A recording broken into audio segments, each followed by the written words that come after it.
দুদিন ধরে আপনারা মিটফোর্ডের যে ঘটনা দেখছেন সেটা মর্মান্তিক, এটা ভাষায় প্রকাশ করার মতো না। এবং আমি নিজে বেশ শক্তি সাহস নিয়ে ভিডিওটা কয়েকবার দেখতে গিয়েছি। 25-30 সেকেন্ডের পরে আর যেতে পারি না। এটা যাওয়ার মতো না, এটা সুস্থ কোনো মানুষের পক্ষে দেখাও সম্ভব না, করা তো বহু পরে। কিন্তু ঘটনা ঘটেছে, আমরা সারা দেশের মানুষ এটা দেখেছে, দেখে সবাই ঘৃণা প্রকাশ করেছে এবং আমরাও একইভাবে ঘৃণা প্রকাশ করছি এবং যে ব্যক্তি নিহত হয়েছেন তার পরিবারের প্রতি সহানুভূতি প্রকাশ করছে। ঘটনা কি ঘটেছে সেটা আপনারা এরই মধ্যে জেনেছেন। আমি এর ব্যাকগ্রাউন্ডের কিছু তথ্য আমার কাছে এসছে, সেই জিনিসগুলো নিয়ে আলোচনা করব। আমরা বাংলাদেশের মোটামুটি এখন যদি হিসাব করা যায়, যদিও বিএনপি খুব কষ্ট পায় যে চাঁদাবাজ বললে আবার তারা খুব কষ্ট পায়, কিন্তু মূলত বিএনপি এই মুহূর্তে একটা মানে রেকগনাইজড একটা চাঁদাবাজ পার্টি হিসেবেই সারা দেশের মানুষের কাছে আবির্ভূত হয়েছেন। এটা অস্বীকার করার কোনো কারণ নেই। যদি অস্বীকার করে পিনাকি আর ইলিয়াসকে, কনক সরকারকে গালাগালি করেন, আপনার ড্যামেজ হবে, এই যে এইভাবে হইতে থাকবে ড্যামেজ। যা আলোচনা হচ্ছে সেটা আমলে নেন। শেখ হাসিনার মতো যদি নাকি ঘাট দাঁড়ামো করে তারপরে কথাবার্তা বলেন, তাহলে আপনাদের পোষ্য কিছু এখন নতুন সাংবাদিক, ইউটিউবার, টিকটকার কিছু বের হয়েছে, আপনাদেরকে এখন ভীষণ রকমের ওন করে বিএনপিকে। তারাই মনে হয় বিএনপিকে গেল 15 বছর ধরে মানে আজকের এই জায়গায় ক্ষমতায় আনার জন্য সবকিছু করেছে। তারা বাঁচাইতে পারবে না। চাঁদাবাজি হচ্ছে, সারা দেশে হচ্ছে, লক্ষ লক্ষ, কয়েক লক্ষ মানুষ বাংলাদেশে এই মুহূর্তে চাঁদা দেয়। কিন্তু যে মানুষগুলো চাঁদা দেন, আমার এই ভিডিওটা যারা দেখবেন, আপনাদের কাছে একটা কোশ্চেন করি। আচ্ছা বলেন তো, বিএনপির একজন কর্মী, একজন নেতা আপনার দোকানে গেল, যাওয়ার পরে আপনাকে বলে এই বেটা চাঁদা দে, এতদিন আওয়ামী লীগকে দিয়েছিস এখন আমাকে দে। চাঁদা দিচ্ছে না, আপনারা ধরে নিয়ে আসলো, দোকানের সামনে নিয়ে গেল, নিয়ে যে আপনাকে কিছুক্ষণ পেটালো, পিটায় তারপরে আপনারা অর্ধমৃত অবস্থায় রাস্তায় পড়ে আছেন, সেখানে আবার পাথর দিয়ে আপনার বুকের মধ্যে জোরে জোরে মারছে। আপনার মৃত্যু পর্যন্ত এভাবে পাথর দিয়ে মারতে থাকলো। একটু চিন্তা করেন তো, এটা কি কোথাও কি ঘটেছে এরকম ঘটনা? এটা কি সম্ভব? আপনি একটু চোখ বন্ধ করে কল্পনা করেন, আপনার দোকান থেকে ওই বিএনপির যেই নেতা, এলাকার যুব দলের, ছাত্র দলের সভাপতি, সেক্রেটারি বা তার লোক যারা এসে চাঁদা নেয়, চিন্তা করেন একটু চোখ বন্ধ করে যে সেই লোকটা আসলো আমার এরকম। এটা কি সম্ভব? কখনো প্রশ্নই আসে না। এর আগে আরেকটা ঘটনা ঘটেছে ঠিক এই একই রকম। ঢাকা বিশ্ববিদ্যালয়ে একটা ছেলেকে সে কিছুটা আপনার শুনেছে যে বুদ্ধি প্রতিবন্ধী টাইপের, তার ধরে আনলো, ভাত খাওয়ালো, ভিডিও দেখলাম আমরা সেটা। কিছুক্ষণ পরে আবার সে নাই। 2টা ভিডিও ছড়িয়ে পড়লো, একদম স্যাড মিউজিক। একটা ভিডিও আমার মনে আছে, ওই ভিডিওটা প্রথম যেখান থেকে এসছে, যে আইডি থেকে, যে মোবাইল থেকে, তিনি স্যাড মিউজিক দিয়ে তারপরে সেটা ছেড়েছেন। ওই স্যাড মিউজিকটা আর ওই অডিওটা থেকে সরানো যায়নি, যেখানে ওইটাই সব জায়গায় চলেছে। এখন আমার একটু বলেন, ভাত খাইয়ে তারপরে সাথে সাথে একটা মানুষকে, ঢাকা বিশ্ববিদ্যালয়ের মতো এরকম একটা জায়গার এই ছোট ছোট বাচ্চারা, এরা একটা মানুষকে মেরে ফেলবে, এটা আপনার বিশ্বাসযোগ্য? মনে করেন একটা মার্ডার সম্ভব, একটা যেভাবে চাঁদাবাজি নিয়েও, চাঁদা না দেওয়ার কারণেও এই দেশে মানুষ খুন হয়েছে, এরকম ঘটে। তো একটা জিনিস বলেন তো, একটা মানুষকে যেইভাবে সে মারল, এটা কি সম্ভব কোনোভাবে? এটা কিভাবে মারলো? আপনাদের মনে আছে 5 তারিখের আগে ওই যে শমী কায়সারের যে 6 নম্বর স্বামীটা আছে আপনার, মোহাম্মদ আলী আরাফাত, সে একটা কথা বলেছিল যে স্টুডেন্টদেরকে নাকি ড্রাগড করা হয়েছে। এই ড্রাগড, এটা কিন্তু কথাটা মিথ্যা বলেছে, কিন্তু এটা কিন্তু একটা ভীষণ রকমের ঘটে এই ঘটনা। ড্রাগড করে কি করে? একটা মানুষ যখন খুন করতে যায়, সে মদ খেয়ে তাকে দিয়ে খুন করায়। আমি এরকম অনেক খুনিদের ইন্টারভিউ নিয়েছি, অনেক কাজ করতে গিয়ে তাদেরকে দেখেছি, সিরিয়াল কিলারকে দেখেছি। তারা তাদের বক্তব্য দিয়ে তো আপনি সুস্থ থাকেন কিভাবে? যেমন একটা মার্ডার হয়েছিল আপনার সাংবাদিক আফতাব ভাই, সাংবাদিক আফতাব উনি মারা যাওয়ার পরে ওনার খুনিদের ইন্টারভিউ নিয়েছিলাম আমি, তো ধরার অভিযানেও ছিলাম আমি র্যাবের সাথে। তো ওদের জিজ্ঞেস করলাম যে আপনি মারার পরে সারা রাত ঘুমাইলেন কিভাবে? তো বলতেছে গাঁজা খাইছি, গাঁজা খাই ঘুমাইছি। তো এই হয়েছে অবস্থা। এখন এই বিষয়গুলোতে যেটা হয়, কোনো না কোনো একটা পক্ষ তাদেরকে ড্রাইভ করেছে। এই পরিকল্পনা আমি যেটা মনে করি, বিচার বিভাগ তদন্ত কমিশন যদি গঠন করা হয়, নিরপেক্ষ যদি তদন্ত হয়, এখন তো জাজদেরকেও ক্যান্টনমেন্ট থেকে ফোন দিয়ে থ্রেট করে জামিন বাতিল করা হয়, স্টে অর্ডার দেওয়া হয়। যদি নিরপেক্ষ আসলেই করতে দেওয়া হয় এবং ইউনূস সরকার যদি এটা নিশ্চিত করতে পারে, আমি গ্যারান্টি দিয়ে বলে রাখলাম এই খুনের ঘটনার পেছনে ডিজিএফআই তাদেরকে অনেক দিন ধরে প্যাট্রোনাইজ করেছেন এবং তাকে যারা এই ঘটনার সাথে ছিল তাদের জিজ্ঞাসাবাদ করেন। এদেরকে সে হয়তো জানে না যে এটা যে আর্মির লোক বা ডিজিএফআই লোক, সে শুধু জানে কোনো একজন মানুষ তাকে এটার ব্যাপারে পরামর্শ দিয়েছে এবং এমন কোনো মেডিসিন তাকে দেওয়া হয়েছিল যে মেডিসিন খেয়ে তারপরে সে ওখানে গিয়েছিল। এই ছাড়া কোনোদিন এই ধরনের ঘটনা ঘটানো কোনোভাবেই সম্ভব না। আজকে পাথর চাপা দিয়ে চাঁদা না দেওয়ার জন্য মেরে ফেলা আর সেই দিনের ঘটনা, এই দুইটা ঘটনা একই সুতোয় গাঁথা। এর বাইরেও আরো অনেক ঘটনা ঘটেছে। কয়দিন পরপর ধর্ষণের বন্যা বয়ে যাচ্ছে, কয়দিন পরপর ছিনতাইয়ের বন্যা বয়ে যাচ্ছে। এই ঘটনা দুইটার সাথে মেলালে কি দাঁড়ায় সেটা নিয়ে আমার আজকের আলোচনা। আপনি দেখেন, যদি নাকি নিউজটা এইভাবে আসতো, আমি এটা নিয়ে এলাকায় খোঁজ নিয়ে জানলাম যে এই যে ছেলেটা মারা গিয়েছে, এই সোহাগ, তিনি হচ্ছে গিয়ে চকবাজার থানার একটা ওয়ার্ডের সদস্য সচিব প্রার্থী। এবং এই যে মৃত্যুর ঘটনাটা ঘটেছে, এটা এরকম না যে এই ফকিন্নির বাচ্চাদের ডিশের ব্যবসা, ময়লার ব্যবসা, তারপরে এই ভাঙড়ি টাঙ্গি দোকানপাট, তারপরে ফুটপাতের, এগুলো কার পক্ষে থাকবে, কে কোন এলাকার নিয়ন্ত্রণে থাকবে, এটা নিয়ে ফকিন্নির বাচ্চাদের যুদ্ধ হয়, কামড়াকামড়ি হয়।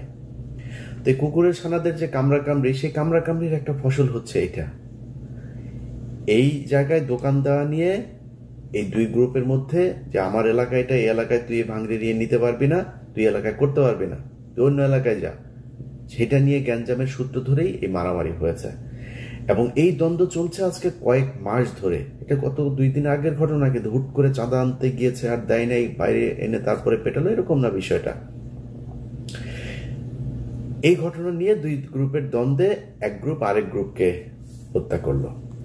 আচ্ছা, এবার আমাকে বলেন, যদি নিউজটা এরকম আসতো পত্রিকাতে যে চাঁদাবাজি কেন্দ্র করে বা এলাকার আধিপত্য বিস্তারকে কেন্দ্র করে যুব দলের দুই দলের সংঘর্ষে বা এক দলের ইয়েতে আরেক দল হত্যাকাণ্ডের শিকার হয়েছে, এই ধরনের করেও যদি নিউজটা আসতো, যেভাবে এটাকে ছড়ানো গেছে, যেভাবে এটাকে দিয়ে মানুষকে গেলানো গিয়েছে, এইভাবে আসতো না। তখন কিন্তু দুই পক্ষকেই ঘৃণা জানাইতো, এটা নিয়ে হাসাহাসি হইতো, এটা নিয়ে অনেক আলোচনা হইতো, সব ঠিক আছে, একই রকম হইতো। কারণ হত্যাকাণ্ডটা তো ভয়ঙ্কর, যেভাবে মারা হয়েছে, এটা কোনো সভ্য মানুষের পক্ষে সম্ভব না। এবার একটা পয়েন্টে আসেন।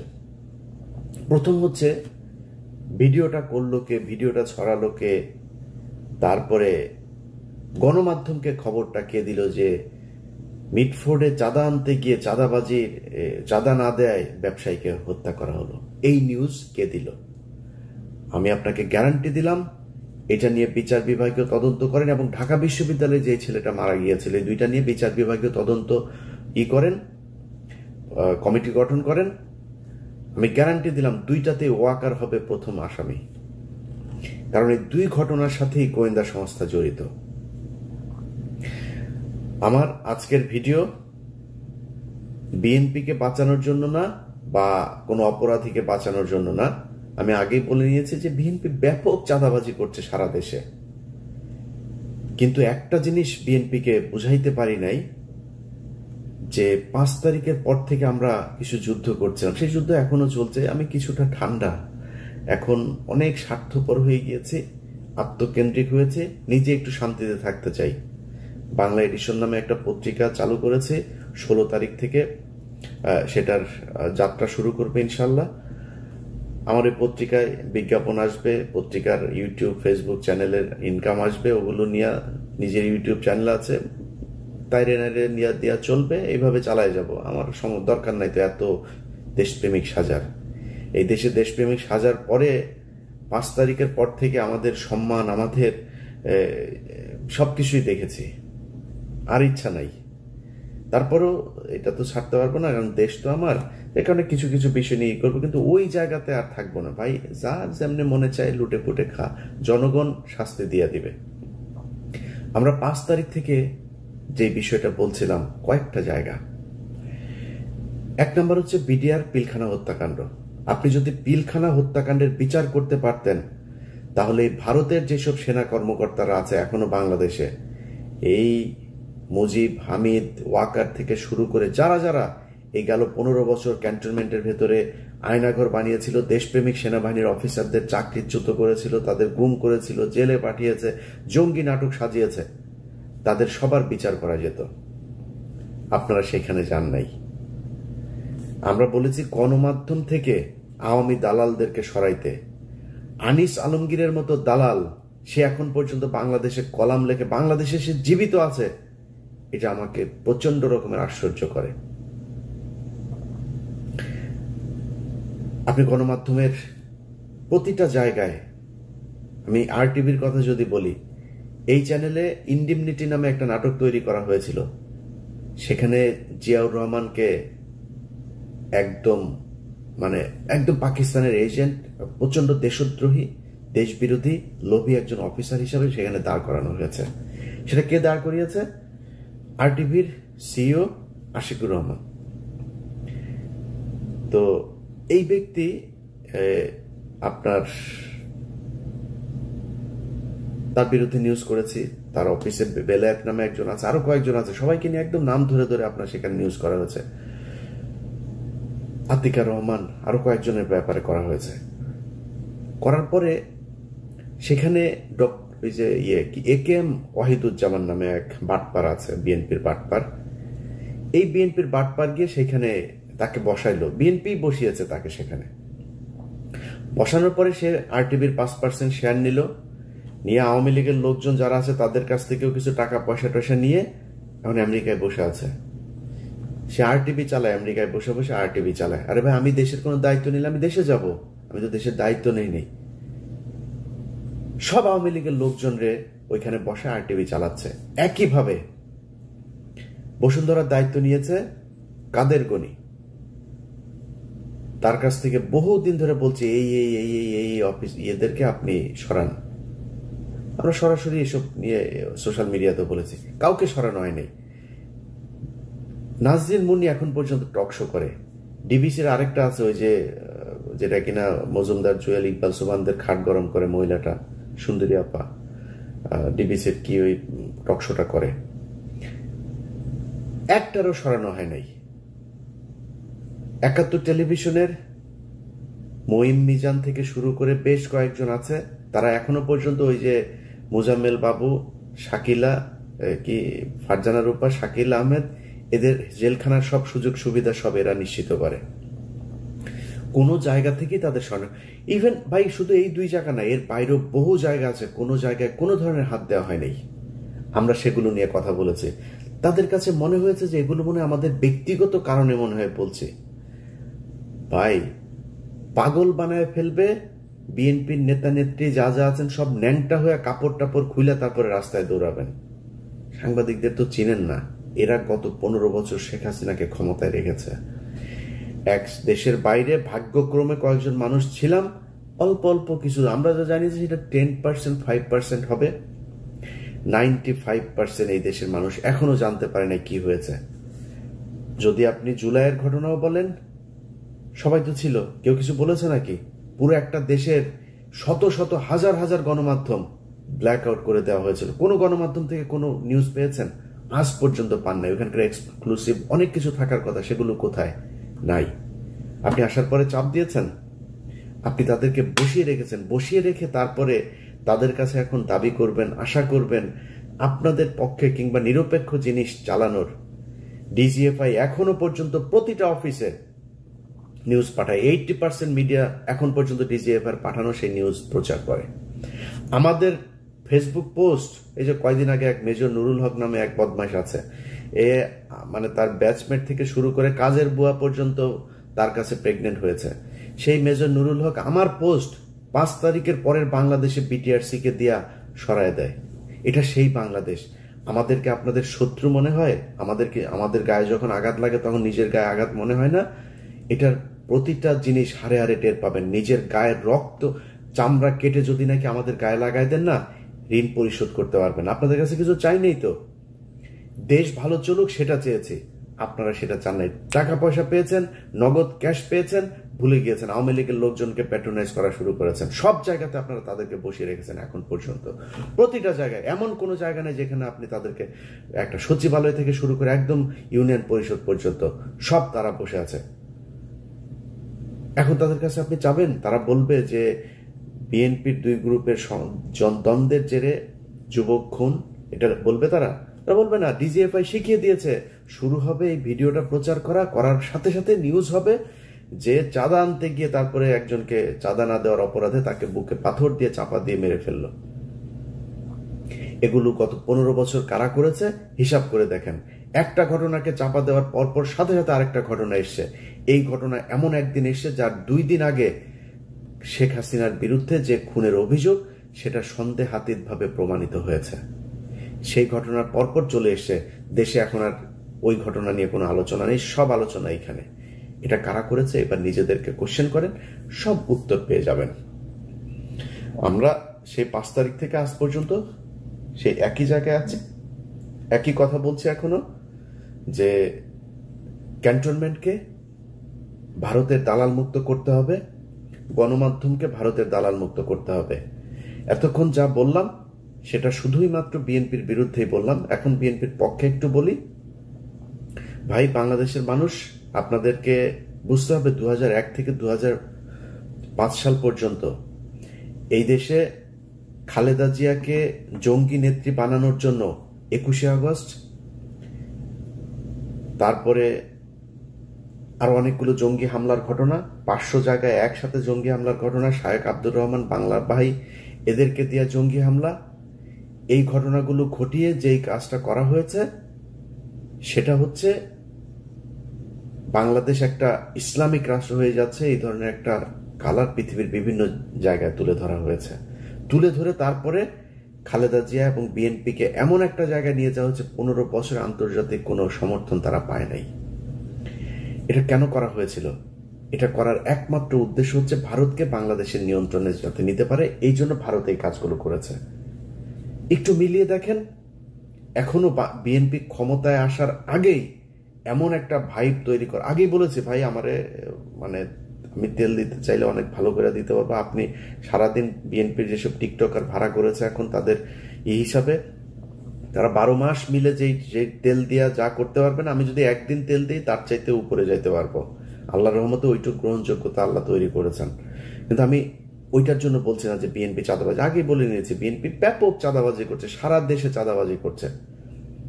কিন্তু আমরা তো ছাত্রদেরকেও দেখলাম, আমি বোধহয় সবচাইতে বেশি ছাত্রদের পক্ষে এখনো কথা বলি, সারা জীবন বলবো, চাঁদাবাজি করে নাই। ছাত্রদের নাম দিয়া যায় তারপরে বিভিন্ন জায়গায় গিয়ে চাঁদাবাজি করেছে। সমন্বয়করা এখনো ধরা পড়ছে বিভিন্ন জায়গায়, হচ্ছে এগুলি সব ঠিক আছে। কিন্তু গত এই যে 10 মাস 11 মাস হলো একটা মানুষ গুম হয় নাই, মানুষ কথা বলতে পারে, যা ইচ্ছা তাই বলতে পারে, কোনো সাংবাদিককে দেশ ছাড়া হইতে হয় নাই। যারা কিনা শেখ হাসিনার মানে একদম 5 চাটা গোলামি করেছে, ক্রাইমের সাথে যুক্ত হয়েছে, তাদের বিচারের আওতায় আনা হয়েছে। অনেকে এখনো বিচারের আওতায় আসে নাই, কিন্তু 99% সাংবাদিক এখনো বাংলাদেশে আছে, কাজ করছে, তাদেরকেও কিছু বলে নাই। অথচ আমাদের এই গত 10 মাসের যে সরকার এবং বিএনপিকে এমন ভাবে মঞ্চস্থ করা হচ্ছে, মনে হচ্ছে ওই যে ওরা এখন বলে এগুলি শেখ হাসিনার সরকারকে এখন দরকার, শেখ হাসিনাই ভালো ছিল, আগেই ভালো ছিল। এই ভাইব ঠিক করার জন্য এই ওয়াকার বাংলাদেশে এই অবস্থা তৈরি করছে। আওয়ামী লীগ নেই, বিএনপিকে আপনি এরকম করবেন, দেশ চালাবে কে? জরুরি শাসন দরকার। That's what Waker wants. এখন এটা যদি আপনি এইভাবে চান যে এইভাবে যাবে, তাহলে এইভাবে হবে। আর যদি না চান, মনে করেন যে না আসলেই ভালো দল চালাইতে চান, নিজের চাঁদাবাজদেরকে শায়েস্তা করেন, চাঁদাবাজি করলে তাকে সাথে সাথে আপনার বিএনপিতে দল তৈরি করেন, আরেকটা আলাদা দল তৈরি করেন, এরা চাঁদাবাজ বিরুদ্ধে কাজ করবে, নাইলে পরিস্থিতি সামাল দিতে পারবে না। ক্ষমতায় যাওয়ার আগেই ক্ষমতা হারাতে হবে। মানুষ এখন অনেক সচেতন, আপনার এগুলো মানুষ দেখছে। ডিজিএফআই এই সুযোগটা পেয়েছে কেন? কারণ আপনার ওখানে চাঁদাবাজি হয়, এই জন্য ভিতরে ঢুকে কাজ করানোর সুযোগ পেয়েছে, না হলে তো পারতো না। এগুলো ঠিক করতে হবে। আমি মনে করি যে দেশের সার্বিক পরিস্থিতির জন্য বিএনপির একটা, তারেক রহমান, খালেদা জিয়া সহ একটা উপরের একটা পর্যায় পর্যন্ত তো আছে, তারা এখনো পর্যন্ত চাঁদাবাজি হলেই তাদের বহিষ্কার করছেন। বিভিন্ন বিষয়ে তাদের শেখ হাসিনার চাইতে অন্তত অনেক ভালো চিন্তা চেতনা আছে দেশকে নিয়ে। সেই জায়গাগুলোর কারণেও আমার মনে হয় এই দেশের রাজনীতিতে বিএনপি একটা প্রচন্ড রকমের গত 15 বছরে নির্যাতিত একটা দল।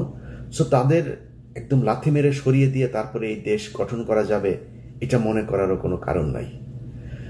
অতএব আপনাদেরকে মাথায় রাখতে হবে যে ঢালাওভাবে আমরা যখন কথাবার্তা বলবো, সেগুলো না বলে এই দেশকে কিভাবে গড়া যায়, সামনের দিকে নিয়ে যাওয়া যায়, সেটা চিন্তা করা। বিএনপিকে এখনো এই ক্যান্টনমেন্টের মতো করে যারা কথা বলে, সালাউদ্দিন সহ যেসব লোকজন, সালাউদ্দিনের প্রতিটা কথা শুনলে মনে হয় বিজেপির আদিন্যনাথ সে মনে হয় কথা বলছে, দিলীপ কুমার বোধহয় কথা বলছে, সালাউদ্দিনের কথা শুনলে এরকম মনে হয়। সো এই জিনিস যদি নাকি সরাইতে না পারেন দল থেকে, দলের জন্য ভয়ঙ্কর বিপদ আছে। যেসব ছাগলের 3 নাম্বার বাচ্চারা আমরা কথা বললে, বিএনপিকে নিয়ে সমালোচনা করলে, তারপরে ওদের নেতাদের কথাবার্তা শুনে আমাদের বিরুদ্ধে বিক্ষোভ মিছিল করে, ঝাড়ু মিছিল, জুতা মিছিল বের করে। ওটা ছাগলের বাচ্চা। তোর বাপেরা তো, তোদের বাপেদের বেশিরভাগই সমস্যা হয় নাই। গত 15 বছর ভালোই ছিল, তারা দেশে ছিল, 2-3 দিন জেলখানায় গিয়েও, আবার সোনারগাঁ হোটেলে গিয়েও থেকেছে। জেলখানায় থাকার কথা বলে সোনারগাঁ হোটেলে ছিল রাতে, এরকম নেতাও চিনি তোদের। তোদের এই বাপ ফখরুল বাপ 5 স্টার হোটেলে ছিল। তোদের এরকম অনেক বাপ আছে। তোদের গয়েশ্বর বাপ ঢুকার একদিক দিয়ে ঢুকে, আরেক দিক দিয়ে পিজি হাসপাতালে গিয়া ভিআইপি ক্যাবিনে ঢুকে। এগুলো আমরা জানি। এইসব ঘটনা টটনা আমাদের শোনাইতে শোনা, সমস্যা হবে তোমাদের। পেদায় পাশার চামড়া লাল করে দিবে এবার। যা শুরু হয়েছে, এগুলো যদি কন্ট্রোল করতে না পারো, সামনের ভবিষ্যৎ ভয়ঙ্কর। আমরা গত 5 বছর যেভাবে আওয়ামী লীগের বিরুদ্ধে যে যুদ্ধ করেছি, ওই যুদ্ধে আর নামতে পারবো না। অনেক হয়েছে ভাই, নিজের পরিবারের অনেক ক্ষতি করেছি, আর না, ওই জায়গায় আর যাব না। আপনারা বাংলাদেশের মানুষ, আমার গত 5 তারিখের পর থেকে 3 মাস যদি বাদ দিই, গত 6 মাসের কথা যদি বলি, ভাই প্রকাশ্যে স্বীকার করছি, আমি সবসময় প্রকাশ্যে বলে আজকেও বলছি, আমার ইলিয়াসের মধ্যে অনেক পরিবর্তন। এবং বাংলাদেশের মানুষ কিন্তু বোধায় না, কিন্তু আমার এই কার্যক্রম দেখে অনেকে বুঝেন যে আমি অনেক পরিবর্তন হয়। অনেক মানুষ প্রতিদিন, এমন কোনো দিন নেই যে ডজন খানেক অন্তত বিএনপির বিভিন্ন চাঁদাবাজির অডিও ভিডিও এগুলো আসে না। চালাই না। কেন চালাই না জানেন? কারণ চালাই আমি বিএনপির সাথে ওই আগের মতো অবস্থায় যাব না। আমার সমস্ত ইন্ডিয়া নিয়ে বিএনপিকে এখন পর্যন্ত অ্যাজ এ হোল দল হিসাবে আমি দেখি নাই যে তারা ভারতের সাথে সেইভাবে যাবেও না, কোনোদিনও যাবে না বিএনপি, আশা করি। তো আমি কেন তাদের সাথে করব? সব বিষয় নিয়ে তো ভাই এত মানে দেশপ্রেমিক একা একা ফাটাকেষ্ট হয়ে দেশকে চেঞ্জ করে ফেলতে পারবো না। যে কারণে অনেক কিছুতে এখন কম্প্রোমাইজ করি, কথাবার্তাও খুব হিসাব করে বলি, অনেক কিছু দেখেও না দেখার ভান করি। এটার জন্য আপনাদের কাছে ভাই ক্ষমা চেয়ে নিচ্ছি। দেশের স্বাধীনতা নিয়ে, সার্বভৌমত্ব নিয়ে আমার অবস্থান আগের মতোই থাকবে, কিন্তু অনেকের সাথে খারাপ ব্যবহারও করি। অনেকে আমাকে অনেক কিছু দেন, ভাই আপনি তো সবকিছু প্রচার করেন, এটা কেন করলেন না? করি নেই ভাই। কারে আনবেন, কারে দিবেন? আপনি এই গত 10 মাসের ভেতরে ধরেন আমার কথায়, আমার প্রভাবে যদি মনে করি 10 জনকে সরানো হয়েছে গুরুত্বপূর্ণ জায়গার, সেই 10 জনের জায়গায় যে 10 জন এসছে সব সে তার মতোই। বরং সে আগের যে আওয়ামী লীগের ছিল, ওরে বললে ও তো ভয় পায়। ওরে ফোন করলে, ভাই হ্যাঁ ভাই খুব ভালো ভাই, আপনার ভিডিও অনেক দিন ধরে দেখি ভাই, সেই ছোটবেলা থেকে ভিডিও, আমার সে 3 বছরের বড়, আমার ভিডিও বলে সে ছোটবেলা থেকে দেখে। এরকম পাবলিকও আছে। তারা কথা শুনে অন্তত। নতুন যারা এসছে, যারা আমাদের কারণে যাদেরকে পাল্টানো হয়েছে, তারা এসে কথাও শুনে না। এই অবস্থা তৈরি হয়েছে। তো পাল্টায় লাভ কি? চলুক, যেমনে চলছে চলতে থাকুক। বিএনপি যদি মনে করে সব তাদের শুভাকাঙ্ক্ষী, ওয়াকার তাদের কাছের লোক, চুপ্পু হচ্ছে তাদের আব্বা, চলুক, সমস্যা কি? আমরা চুপ্পুর অপসারণ চেয়েছি, ছাত্ররা চেয়েছে, বিএনপি চায় না। তাদের আব্বা হচ্ছে চুপ্পু সাহেব। এ চলে গেলে নাকি ইউনূস নাকি 30 বছর ক্ষমতায় থেকে যাবে। এটা এই ওয়াকারই তাদেরকে বুঝিয়েছে, এই ডিজিএফআই তাদেরকে বুঝিয়েছে। আর ইদানিং জামাতকে যেটা করা হয়েছে, সব ইসলামিক দল এক জায়গায় হবেন আর আপনাদেরকে ক্ষমতায় নিয়ে আসা হবে। দুই দলকে দুই দিক দিয়ে মূলা ঝুলায় এমন একটা অবস্থায় দেশ নিয়ে যাওয়া হবে, তারপরে বলবে যে জরুরি অবস্থা। জরুরি অবস্থার পরে সারা দেশে চাঁদাবাজি তো এখন বিএনপি করছে। আওয়ামী লীগের সব ভুলে গিয়েছে তো মানুষ, কারা আওয়ামী লীগের চাঁদাবাজ নামও ভুলে গিয়েছে। এই ধরেন আজ থেকে 3 মাস পরে যদি জরুরি অবস্থা হয় দেশে, কাদেরকে ধরবে? সব বিএনপির লোকজনকে ধরবে। এবং আমরা দেখবো যে ওয়াও, হ্যাঁ এই তো 2 মাস আগেই আমার কাছ থেকে চাঁদা নিয়েছে, এই তো সেই লোক। 2 বছর আগে কে কি করেছে সেটা ভুলে যাবে মানুষ। এটাই নিয়ম। 2001 থেকে 5 পর্যন্ত এই দেশে লুটপাট হয় নাই। মানুষ গত 15 বছর সেটা বলেছে নাকি? 15 বছর আওয়ামী লীগের কথা বলেছে, এখন আবার নতুন করে বিএনপির কথা বলবে। এটাই ওয়াকার চায়। এইভাবেই ওয়াকার তার গোয়েন্দা সংস্থাকে সাজিয়েছে এবং ডিজিএফআই প্রতিটা অন্তত 90% সবকটা হচ্ছে গিয়া এই মিশনে জড়িত। সেই জায়গা যদি ঠিক করতে না পারেন, মিডিয়া যদি ঠিক করতে না পারেন, এই ধরনের ঘটনা ঘটবে একভাবে, সেই ঘটনা মানুষের সামনে জানানো হবে আরেকভাবে। সাজানো নাটক করে করে তারপরে গত 15 বছর যেভাবে হাসিনাকে রাখা হয়েছে, ঠিক একইভাবে বিএনপিকে কালার করার জন্য সেই কাজই করা হবে। যাই হোক, আমার বক্তব্য যদি আপনারা বুঝে